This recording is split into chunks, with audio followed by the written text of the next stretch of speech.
The T-34 is often described as the tank that won the war, but none of that mattered when it was less than 30 meters away.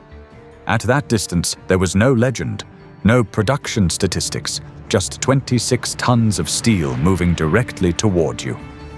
Historians praise its sloped armor and mechanical simplicity. Documentaries call it revolutionary.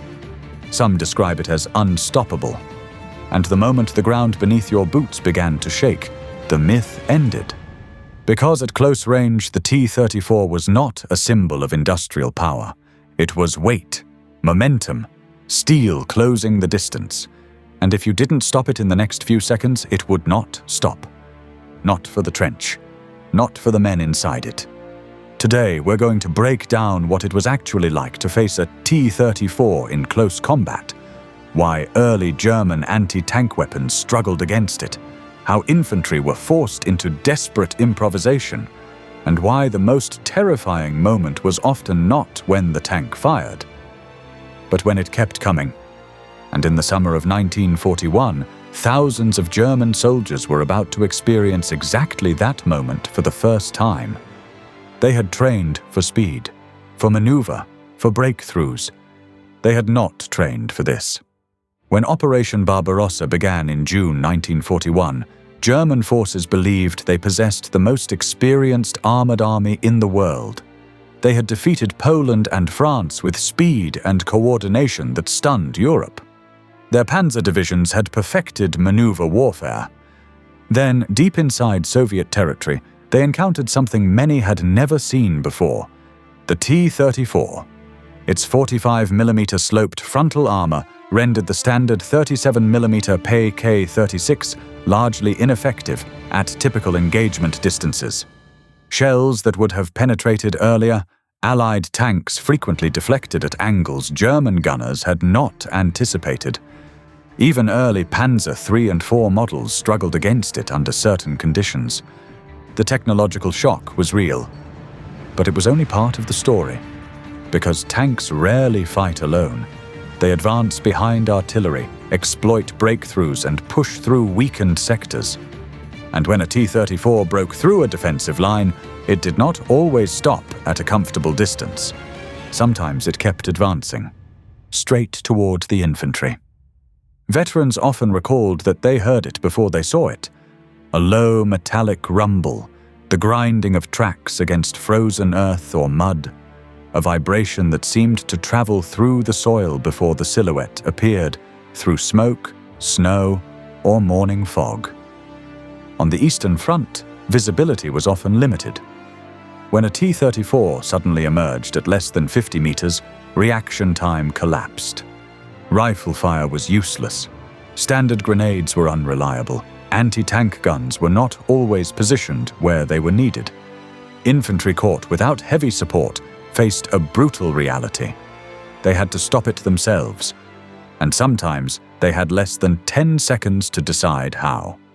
There are accounts from 1941 and 1942 describing moments when a T-34 appeared at less than 30 meters.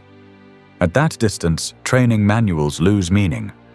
One soldier later described watching rifle bullets spark harmlessly against the sloped armor as the tank continued forward without hesitation. The bow machine gun fired short bursts along the trench line, while dirt exploded around them. Someone threw a grenade too early. It struck the hull and fell away. Another man froze, not because he lacked courage, but because the human mind struggles to process something that large moving directly toward it. When the tank crossed the trench, the world became noise and vibration. The air filled with dust and debris. The tracks passed only inches above their heads. Close combat against a T-34 was rarely cinematic. It was chaotic, disorienting, and brutally fast. And sometimes survival depended less on bravery and more on whether the tank crew noticed you at all. At close range, a tank does not feel like a vehicle. It feels like something that has already chosen you. The T-34 weighed between 26 and 30 tons, depending on configuration. Its 76mm main gun was devastating. but in close combat, its sheer mass could be just as lethal. It could crush shallow trenches, collapse fighting positions, and overrun machine gun nests with terrifying ease. Some infantry attempted to press themselves flat against trench walls, hoping the tracks would pass to either side. Sometimes they survived. Sometimes they did not. And even if the tank rolled past you, there was still the infantry advancing behind it. In 1941 and early 1942, German infantry lacked widely distributed shaped charge launchers.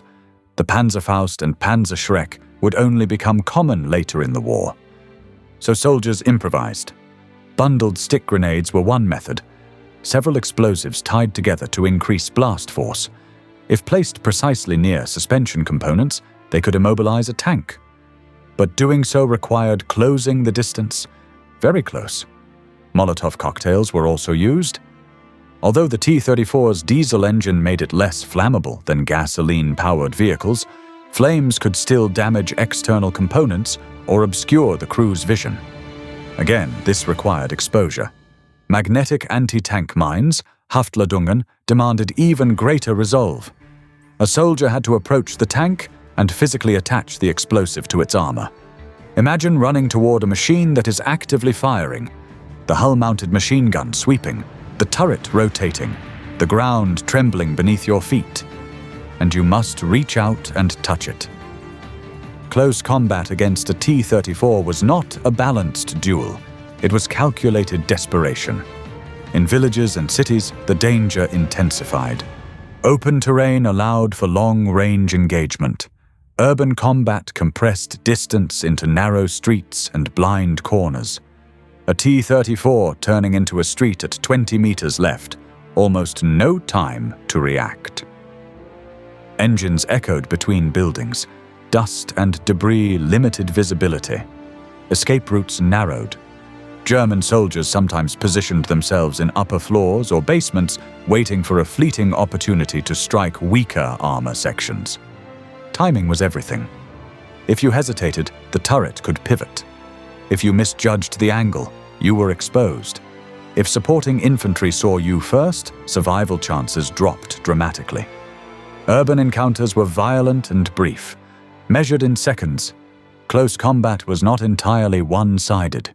Inside early T-34 models, visibility was limited. The two-man turret forced the commander to act as both commander and gunner, increasing cognitive strain. Communication was not always smooth. At short range, threats could appear from unexpected angles. Optics were restricted. Situational awareness was imperfect. A single penetration could ignite ammunition or incapacitate the crew instantly. But from the outside, infantry did not see these vulnerabilities. They saw advancing steel. As the war progressed, anti-tank technology evolved. Shaped charge weapons like the Panzerfaust significantly increased infantry effectiveness at short distances. Yet even these weapons required composure. You had one shot, limited range, a narrow firing window. Miss, and the tank kept moving. Meanwhile, T-34 tactics improved. Crews coordinated more closely with infantry and became more cautious in confined terrain. Close combat became a lethal contest of timing and nerve. Perhaps the most enduring impact was psychological. A tank at 800 meters is a tactical problem. A tank at 20 meters is something else entirely. At that distance, you can see the weld seams along the armor. You can see the commander's hatch. You can see whether the gun barrel is turning toward you. You feel its vibration in your chest. You hear the engine strain. You sense the turret searching. The fear was not only of being shot.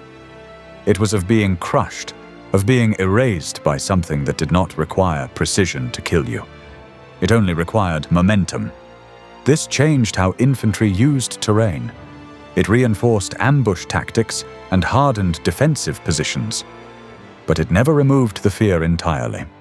There were moments on the Eastern Front when a single T-34 could paralyze an entire defensive sector, not because it destroyed every position, but because it forced everyone to decide at the same time. Do you hold your ground and wait? Do you fire too early and reveal your position? Do you run and risk being cut down in the open? At close range, the T-34 compressed time. Every movement felt amplified. Every second felt shorter.